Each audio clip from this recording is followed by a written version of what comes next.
When Isaac's wife, Rebekah, reached the end of her pregnancy, she discovered that she had had twins. The first came out red all over, clothed with hair, and she named him Esau. Immediately afterward, his brother came out, gripping Esau's heel, and she named him Jacob. Isaac was 60 years old when they were born. Now keep this in mind. The name Esau means hairy, and Jacob means to follow from behind and overtake. And now on to our fairy tale. Say it with me now. Once upon a time, there was a miller who was poor, but who had a beautiful daughter. And it happened that he had to go and speak to the king. And in order to make himself appear more important, he said to the king, "I have a daughter who can spin straw into gold." The king said to the miller, "That is an art which pleases me well. If your daughter is as clever as you say, bring her tomorrow to my palace, and I will test what she can do." And when the girl was brought to him, he took her into a room which was quite full of straw, gave her a spinning wheel and a reel, and said, "Now, set to work. And if by tomorrow morning early you have not spun this straw into gold during the night, you will die." Thereupon he himself locked up the room and left her in it alone. So there sat the poor miller's daughter. And for the life of her, she did not know what to do. She had no idea how straw could be spun into gold. And she grew more and more miserable until at last she began to weep. But all at once, the door opened, and in came a little man and said, "Good evening, Mistress Miller. Why are you crying so?"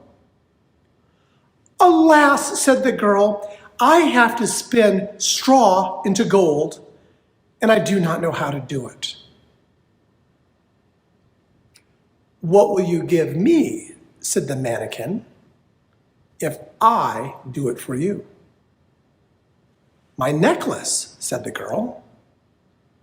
The little man took the necklace, seated himself in front of the wheel, and spun all the straw into gold. By daybreak, the king was already there, and when he saw the gold, he was astonished and delighted. But his heart became only more greedy. He had the miller's daughter taken into another room full of straw again, which was even larger though, and commanded her to also spin all of that straw into gold in one night, if she valued her life. The girl knew not how to do this and was crying when the door opened again, and the little man appeared and said, "What will you give me if I spin this straw into gold for you?" "The ring on my finger," answered the girl. The little man took the ring and began to turn the wheel, and by morning had spun all the straw into glittering gold.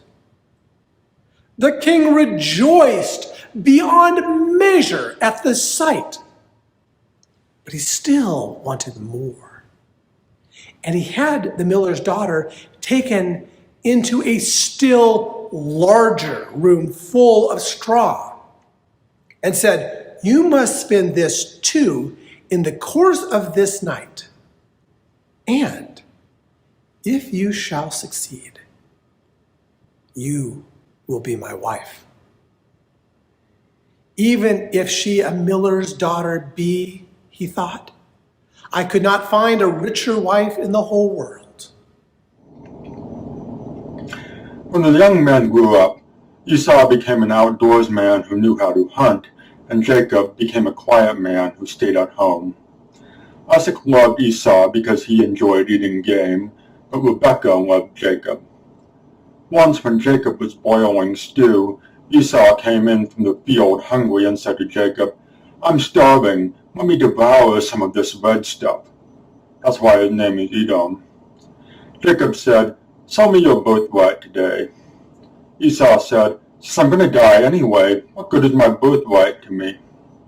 Jacob said, give me your word today. And he did. He sold his birthright to Jacob. So Jacob gave Esau bread and lentil stew. He ate, drank, got up, and left, showing just how little he thought of his birthright. When the girl was alone, the mannequin came again for the third time and said, what will you give me if I spin this straw for you also? I have nothing left that I could give, answered the girl. Then promise me, if you should become queen, your first child. Who knows that will ever happen, thought the miller's daughter. And not knowing how else to help herself in this strait, she made the promise. She promised what the mannequin wanted, and for that, he once more spun the straw into gold. And when the king came in the morning and found all as he had wished, he took her in marriage. And the pretty miller's daughter became a queen.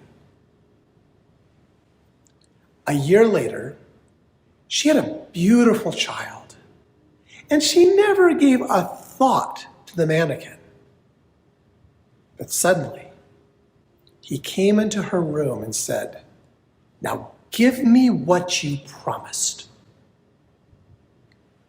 The queen was horror-struck, and she offered the mannequin all the riches of the kingdom if he would leave her the child.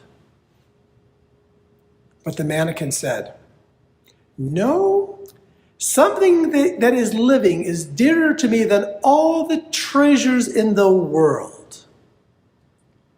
Then the queen began to weep and cry, so that the mannequin pitied her. I will give you 3 days' time, said he. If by that time you find out my name, then shall you keep your child. So the queen thought. She thought the whole night of names that she had ever heard. And she sent a messenger over the country to inquire far and wide for any other names that there might be. When the mannequin came the next day, she began with Casper, Melchior, Balthasar. She said all the names she knew, one after another. But to every one the little man said, that is not my name. On the second day, she had inquiries made in the neighborhood as to the names of the people there. And she repeated all of those names to the mannequin, the most uncommon and the curious. Perhaps your name is Short Ribs, or Sheepshanks, or Lace Leg. But he always answered, that is not my name. And on the third day, the messenger came back and said, I have not been able to find a single new name. But as I came to a high mountain at the end of the forest, where the fox and the hare bid each other good night, there I saw a little house. And before the house, a fire was burning. And round about the fire, quite a ridiculous little man was jumping. He hopped on one leg and shouted, "Today I bake, tomorrow brew. The next I'll have a young queen's child. Ha! Glad am I that no one knew that Rumplestiltskin I am styled." How glad the queen was when she heard the name. And when soon afterwards the little man came in and asked, "Now, Mistress Queen, what is my name?" At first she said, "Is your name Conrad?" "No." "Is your name Harry?" "That is not my name." "Perhaps your name is Rumplestiltskin." "The devil has told you that! The devil has told you that!" cried the little man. And in his anger, he plunged his right feet so deep into the earth that his whole leg went in. And enraged, he pulled at his left leg so hard with both hands that he tore himself in two.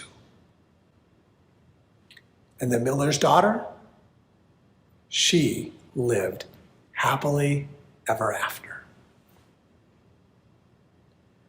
A name is a label. It has power to define. Rebecca did something rather presumptuous for a woman of her time. She named the twins rather than her husband Isaac. The hairy baby, Esau, and the smooth-skinned favorite, Jacob. Jacob, given a label from birth as the one who would supplant his older brother and take his birthright and inheritance. A friend of mine, Eric, was there for the birth of his son. Back in high school, Eric had been a really good soccer player, and his baby son was born with a condition where he had bent legs. And Eric's initial reaction was to shed tears because he could not imagine his son playing soccer like he had. Ouch. A minute old, and the first label you get is a failure to live up to your father's expectation. Labels. Names have power. Years ago, I met a new friend who used pronouns that are not the ones that I would have used for that person at first glance. They wanted to use the pronouns they and them. I'm not proud of this, but my first reaction was, really? Now I have to remember pronouns and names? I'm lucky just to get names right.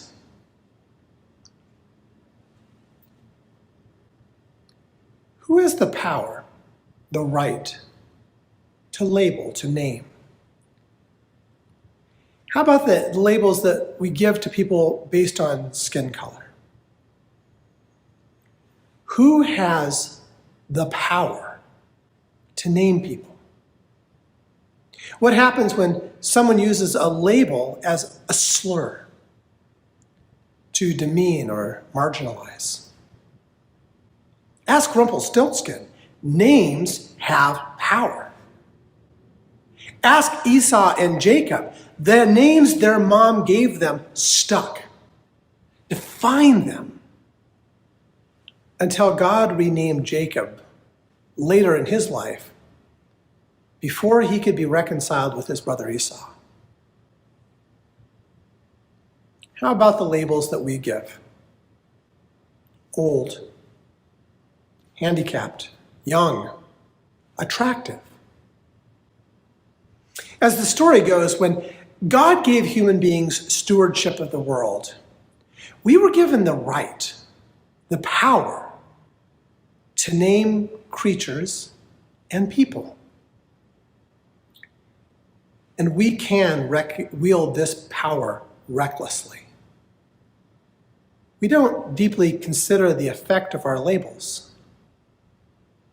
When we hear people use labels that hurt and marginalize, when we hear words that drip with white supremacy,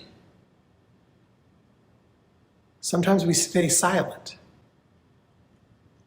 You and I, we have the right, the responsibility to use names to build people up, to encourage, to kindly confront those who use the power of a name, a label, to demean or discourage. You know and I know that there is a lot of that in our world. And we can make a difference. Amen.